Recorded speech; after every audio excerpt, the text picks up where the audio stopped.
Welcome back to You Don't Know Slack. Tim Slack and Mike Hellberg. And Mike mentioned that you're a Colorado guy, Denver Broncos in a unique situation. And to be honest, I'll just throw this out there right now, a little disclaimer. When we met up these dates, didn't really know we were going to be talking about the Rockies and Broncos, but that's how it's worked out. Denver's got an interesting quarterback situation right now. Tebow, obviously, the guy that John Elway has said he supports, and so that's where the franchise is moving. But when Tebow was drafted, they said probably 3 to 5 years before he can become a starter in the NFL. Mm-hmm. Well, Kyle Orton didn't like that he didn't start at the end of the games last year, expected to come in and have the starting job handed to him. So there's a little bit of hurt feelings here, and I feel like that's what prompted the Broncos to go out and look at trading him to the Miami Dolphins. Problem is the Dolphins were going to give him defensive linemen. Denver's done a great job picking up defensive linemen in this offseason so far. So what do you do with Kyle Orton? Well, The thing is, Kyle Orton is a very talented quarterback. He's the only things that I see with Kyle Orton is, the fact that the guy threw for a lot of yards, but you look at his accuracy. They talk about Tebow's accuracy. Orton wasn't real accurate. I think I read that he was only over 50% on completions 4 out of the 13 games he started. That's not real great for an NFL quarterback. He's got a good arm.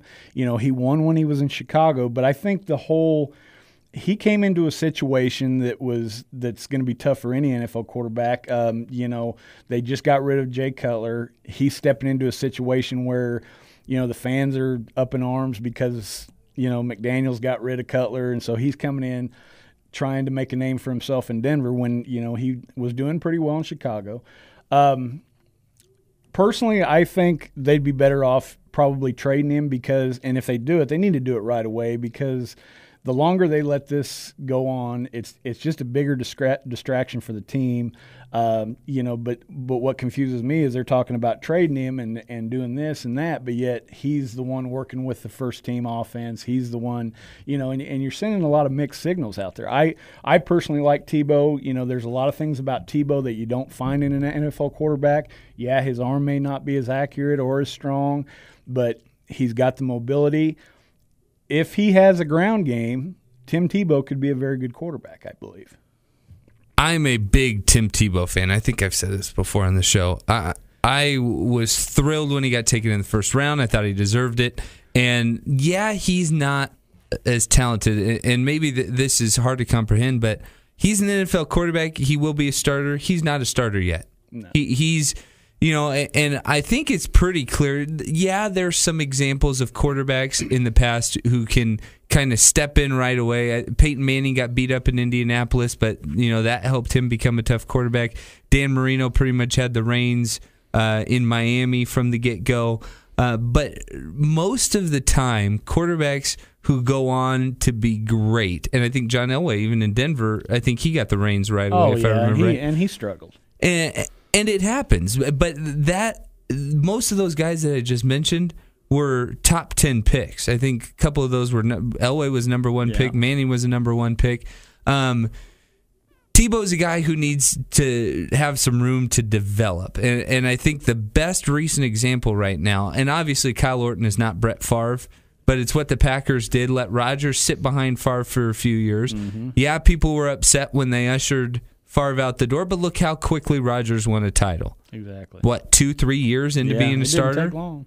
So there's a lot of things that you learn from holding the clipboard in the NFL that makes it unlike a lot of different sports. Tebow will be a great starter. Let him sit for a little bit. Keep Orton.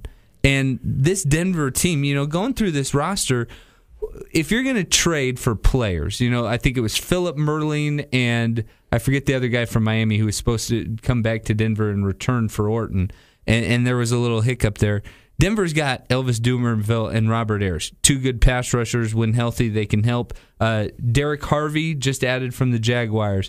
And then they had all these defensive linemen this week. Broderick Bunkley just added Ty Warren. Ty Warren, yeah. All these guys to where they're updating a lot of their big weaknesses from last year. So let Orton go out and win with this team. Yeah. You need a quarterback who's a little bit more polished. Yeah, he's definitely not a top 5 quarterback, probably not a top 10. He's a middle-tier quarterback, Kyle Orton. But he can be successful with the skill guys that they have around him. They've upgraded the defense as long as they commit to running the ball, which is what John Fox likes to do. And I think Broncos fans are really going to like him as a result because it's more Mike Shanahan football, less New England Patriots wannabe, which McDaniels kind of got into a couple of years in Denver. Yeah, and I think, like I said, last year Tebow was kind of thrown in a situation where, Denver only won 4 games all year. They were wanting to see, what he could do in the league. I don't think it was, I think, Orton was a little inconsistent. They wanted to see, if Tebow was going to be the future for him, they wanted to see what they got. And when you got a season like they were having last year, there's no need in keeping him on the sideline. You may as well get him in there, let him learn a little bit, and this year, if you win 8 to 10 games and you're in the playoff hunt, that doesn't happen. No, Orton's that still doesn't in happen. And the thing is, I think Tebow's a good fit in this system because they're not going to have to rely on his arm. Because if you have to rely on Tim Tebow's arm, you're not going to win a whole lot of games. I mean, I love Tim Tebow as a quarterback. Right. I hated Florida, but Tim Tebow, I enjoyed watching him. He, the guy's a proven winner. His work ethic is higher than a lot of players in the league have ever had. Mm-hmm. But the thing is, if you have to rely on his arm, you're not going to be a very good football team. If they get running backs in there to where he's not going to have to throw the ball 30 to 35 times, he could be very successful. His arm's going to develop, and that's the part of the game that I'm not worried about with him, I'm not worried about it because of his work ethic. I mean, people talk about his work ethic, and you think that just applies maybe to learning the playbook or knowing where people are supposed to go. And with him, I think it applies all over. The guy's a winner. He's going to improve what areas of his game needs to improve. And right now, he's got a long way to go. But you're exactly right. He doesn't start any of those games last year if the Broncos are 10 or 12 game winners and in the hunt for the postseason. Exactly. They got him in there to get him some reps, get him a taste, see what he could do, see if, hey, is this a guy that we can trust our future with? And the thing is, he got the fans excited. When he came back home, the game against Houston, that place was as loud as I'd heard it all year, because it's just the excitement about Tim Tebow. I mean, you ask everybody in Denver, they all want Tim Tebow to start, but of course they're going on emotion and everything else. But he just brings excitement back to Invesco Field, and people were at a point where losing is not taken well in Denver. And to see the stadium and the fans, react the way they did when Tebow played, I think it was good for the Broncos to feel some kind of excitement again watching him play. Hey, you said it was good for Invesco Field. I was living in Oakland when he made his debut. I was living a couple minutes east of Oakland, and it was big there. Yeah. I mean, that place does not sell out. I don't know if people comprehend. Nobody goes to see Raider games anymore, and yet it was hard to get tickets for that game. He puts fans in the stands. I mean, it's whether you hate him or love him, people want to go see him. No, and he's a talented guy, and that's why I say the Broncos will be smart to let him develop. Now, there's a lot of questions, and it becomes tough for him because you look at a lot of quarterbacks who they get drafted under one regime, and then that regime gets fired, and the new regime comes in, and there's a reason why the one regime took them and the other one didn't. Yeah. Carolina had the opportunity to take Tebow, if I remember correctly, and they passed on him. Yeah. I think they took Jimmy Clausen. So there's something to be said for the style that John Fox is going to want to have, and he's going to want to put his own stamp on things, but I don't really see a problem with Tebow wanting to fit that standard, no matter who it is. No, I don't either.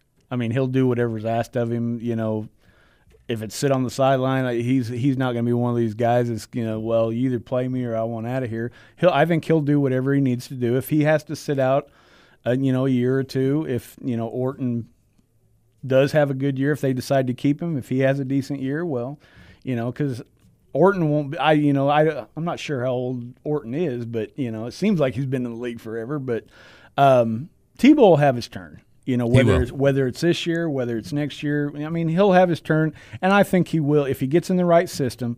If they have a good running game, if they have a good defense, I think he'll be okay. It's a win-win situation for Denver fans because either you're successful with Orton or you're unsuccessful, and then the new wave gets to start developing a little sooner. This year is not really going to be a lost year for Denver no matter what happens. No. And there's a lot of people that don't think, from whatever everybody says, they don't think they're going to win more than 4 or 5 games anyway, which I kind of snicker when I hear that, but hopefully that's it's an improved team. It is an improved team. And you got to remember that defense was missing a lot of pieces last year. Dumerville got hurt before the season started. He'll be helpful. With that being said, since we're running out a little bit of time here before we got to get over to Southwind, the AFC West, the picture, maybe the most active team in this division has been San Diego this offseason. Everybody else is kind of either Denver's been pretty active. Yeah. I guess that's fair to say. But Oakland and Kansas City have kind of stand pat. And then Kansas City goes out and makes a big move this week and signs Tamba Ali, that 5-year, $60 million extension. I really like what Kansas City has on the defensive side. I watched him play a couple of times last year and was really impressed. Obviously, Eric Berry stands out, and he's going to be a star. Is there a team that's going to run away with this division this year, or does the winner get into the playoffs with 8 or 9 wins? Well, I think, as hard as it is for me to say this, I think Kansas City probably is the best team in that division right now. The things that I saw last year, from them is there were games, their consistency on defense wasn't real great. They had games where they shut people down. Then they had games where they couldn't stop anybody. Mm-hmm. I mean, you look what Denver did to them, and Denver's offense was one of the worst in the league. And well, it's a sign of a young team. Denver ran for almost 200 yards against them, and they had no running game last year. Right. So Kansas City offensively, I don't think there's any question that they're one of the top offensive teams in the league. Their backbone is going to be their defense, and if they can consistently stop people, they'll do something. Well, it could be a very exciting NFL season. I'm really scattered as where to go in almost any of these divisions. Philadelphia may be setting themselves apart in the NFC East. And outside of that, I mean, every division seems kind of like it's up for grabs this year. And, the Jets have made themselves better. I think they're going to be fighting it out with New England in that division. A lot of those divisions are going to be pretty tough. And that's the one point I guess I'll end on is, speaking of New England, they've made a lot of under-the-radar moves with old big names, Hainsworth and Ocho Cinco Johnson, whatever you want to call him. But I look at what Kansas City has done, and I know this is going to pain you as a Broncos fan, but Pioli's doing kind of old-school New England moves. And I think Tamba Ali is that type of guy who they center it around, but they added LaRon McClain. They add Steve Breston, guys who they're not top-line guys, but they fit with the direction of what they want to do. And so that could make the Chiefs set apart from all of the teams, not just the AFC West this year. I think that could set Kansas City apart from teams who've gone out and tried to make a big splash, like the Eagles or somebody like that, who've completely shaken everything up. Exactly. We'll see. Going to be exciting. Thanks to Mike Helberg for stopping by. After the break, I'm heading out to Southwind to talk to golfers out at the 32nd Annual Southwest Kansas Pro-Am. You don't know slack from the golf courses in Garden City when we come back right after this.